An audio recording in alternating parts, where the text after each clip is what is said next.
আজকে আমি ডিম পাতুরি করেছি রেসিপি, আপনারা দেখবেন এটা কিরম করে তৈরি করেছি, কি কি লেগেছে আপনারা দেখতে থাকুন ভিডিওটা। ফ্রেন্ড, আমি আরবার আরতি হোম লাইফ থেকে চলে এসেছি। আজকে আমি ডিম পাতুরি করব, আপনাদের দেখাচ্ছি। এর মধ্যে কী কী লাগে: ডিম লাগবে,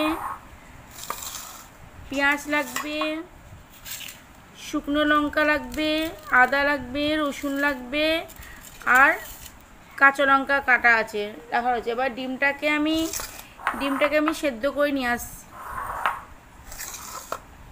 আমি এখানে মশলাটা রেডি করে নিচ্ছি। দেখুন, পেঁয়াজ, এই পেঁয়াজটা আমি বাটবো,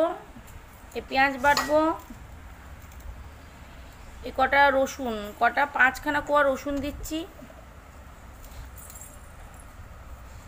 আদা একটু বেশি দিচ্ছি, দেখুন আদাটা, আর এই শুকনো লঙ্কা, এগুলোকে আমি পেস্ট করে আমি রেডি করে দেখাচ্ছি আপনাকে। হ্যাঁ, ডিমগুলোকে আমি সেদ্ধ করে নিয়েছি আর ছুলেও নিয়েছি, ঠিক আছে। আমি আপনাদের এই ডিমগুলোকে কি করতে হবে, মাঝখান থেকে কাট করতে হবে,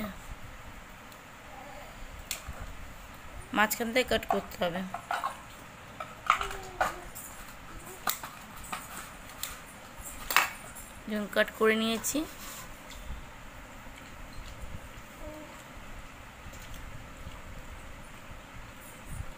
দেখুন, এরকম করে কাট করে নিতে হবে।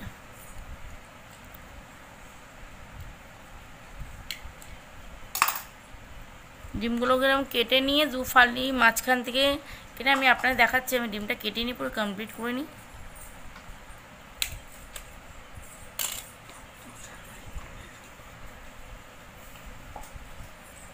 কমপ্লিট হয়ে গেছে, এবার দেখাচ্ছি এরপরে কি করব। এবার আমি পেঁয়াজ, আদা, রসুন আর শুকনো লঙ্কা এটা আমি পেস্ট করে নিয়ে আসছি, আপনারা দেখাচ্ছি। পেস্ট করে নিয়ে অল্প জল দিয়ে দিলাম এটা পেস্ট করার জন্য। এবার আমি ঢাকনাটা লাগিয়ে দিচ্ছি। হ্যাঁ, পেস্ট হয়ে গেছে, দেখুন পেস্ট হয়ে গেছে। পেঁয়াজ, আদা, রসুন আর শুকনো লঙ্কা। হ্যাঁ, আমি পেস্টটা ঢেলে নিলাম। ঢেলে নেওয়ার পর আমি নুন অ্যাড করব। এবার নুন দিলাম পরিমাণ মতন।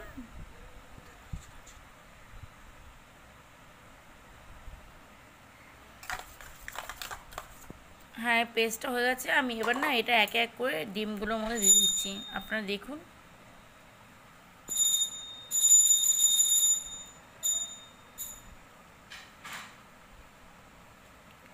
ডিমগুলোর উপরে মাখিয়ে নিতে হবে।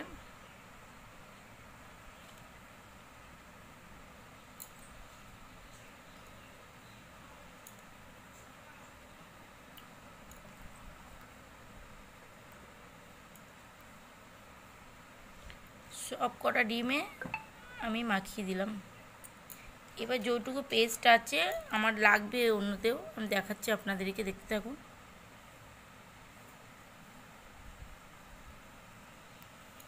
হ্যাঁ, মাখানো হয়ে গেছে। তো দেখুন, ডিমের নিচটা মাখানোর জন্য আমি এই যে বাটিতে পড়েছি এর মধ্যে মাখিয়ে দিচ্ছি, বুঝছেন। নিচটা তো অতটা মাখানো থাকবে, তাও আমি মাখিয়ে দিচ্ছি আপনাদের দেখানোর জন্য ভিডিওটা।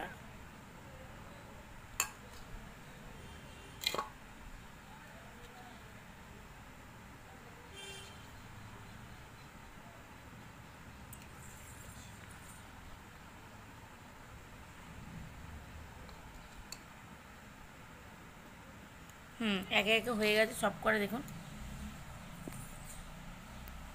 দেখুন, যেই মশলাটা আমার রয়েছে আমি এই মশলার মধ্যে পেঁয়াজগুলো দেব।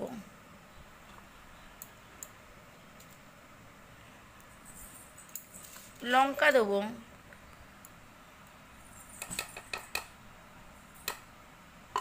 আমি হলুদ অ্যাড করে দিলাম, হলুদ দিয়ে দিলাম। এবার আমি মশলাটাকে লঙ্কা, পেঁয়াজ, হলুদ দিয়ে যে মশলাটা ছিল ওর মধ্যে মাখিয়ে নিচ্ছি। অল্প নুন দেবো। হ্যাঁ, আমি নুনটা দিয়ে দিলাম, আর অল্প নুন লাগবে। হ্যাঁ, এবার আমি এটাকে মাখিয়ে নিচ্ছি।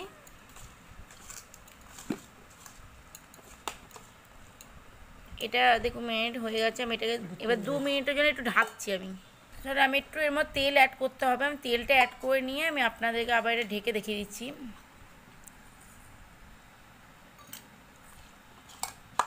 তেলটা অ্যাড করে নিলাম, তেল দিয়ে দিলাম। দেখুন আপনার রিফাইন তেল, সর্ষের তেল যেটা পারলে দিতে পারেন, আপনাদের ইচ্ছা আপনারা কোনটা দেবেন। এবার আমি এটাকে ঢেকে দিলাম, ঢেকে 2 মিনিট। ননস্টিক একটা চাটু নিয়ে নিয়েছি, চাটুর ওপরে আমি কলা পাতা দিলাম। এবার এর মধ্যে আমি তেল দেবো, রিফাইন তেল দিচ্ছি। এই তেলটাকে পুরোটার মধ্যে মাখিয়ে নিচ্ছি ভালোভাবে। তেলটা মাখা হয়ে গেছে। এবার আমি এর মধ্যে একে একে ডিমগুলোকে সাজিয়ে নিচ্ছি, এক এক করে সাজিয়ে নিচ্ছি।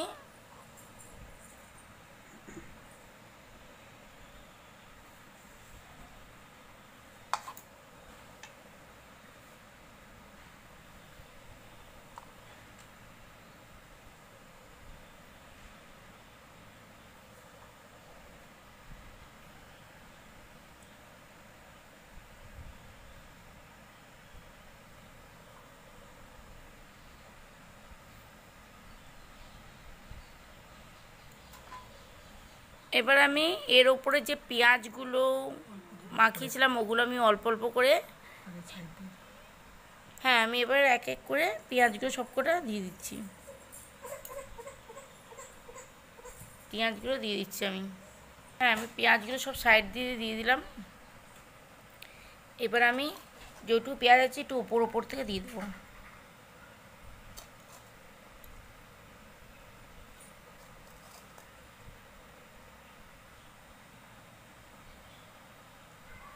ওপর দিকে অল্প দিয়ে দিলাম।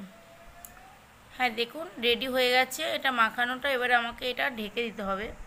আপনারা ভালো করে দেখে নিন কীরকমভাবে দিয়েছি। দেখেছেন আপনারা সব মিশিয়ে রেখেছি। এবার এর মধ্যে তেল অ্যাড করবো, সরষের তেল অ্যাড করব।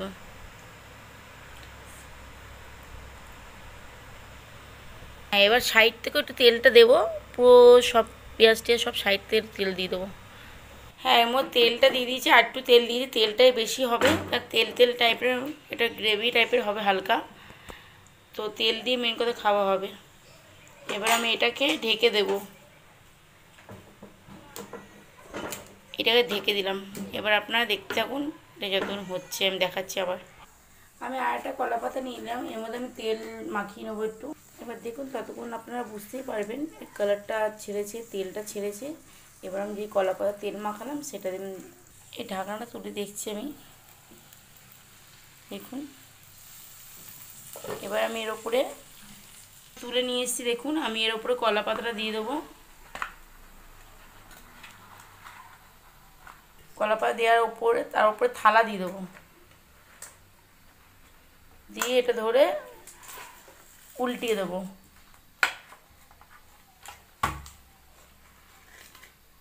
উল্টে দিয়েছি। আবার আমি চাটুটা বসিয়ে দিলাম। এবার দেখুন আমরা কি করি।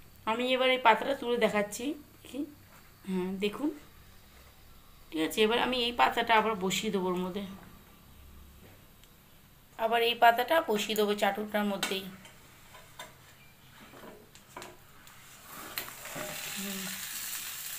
বসিয়ে দেওয়ার পর এটাকে আমি আবার ঢেকে দেবো, আবার ঢেকে দিলাম। এটা আবার 5 মিনিট হোক, তারপর আমি দেখাচ্ছি আপনাদের। হচ্ছে একটু তেল দিলে ভালো হয়, আমি একটু তেল দিয়ে দেবো।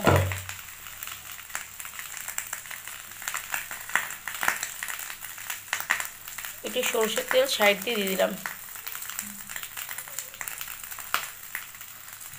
দেওয়ার পর আবার আমি ঢেকে দিচ্ছি। হ্যাঁ এটা হয়ে গেছে, হয়ে যাচ্ছে। দেখুন আমি খুলে দেখাচ্ছি, গরম আছে অনেক। এটা হয়ে গেছে, আমি এটা নামিয়ে নিচ্ছি এবার। হ্যাঁ এটা কমপ্লিট হয়ে গেছে। আমি এটা গার্নিশ করছি, একটু ধনেপাতা দিয়ে দিলাম উপর থেকে, একটা লঙ্কা দিয়ে গার্নিশ করলাম। দেখুন আপনারা ট্রাই করুন এটা কেমন হয়েছে। অবশ্যই লাইক, কমেন্ট, সাবস্ক্রাইব অবশ্যই করবেন। Bye bye.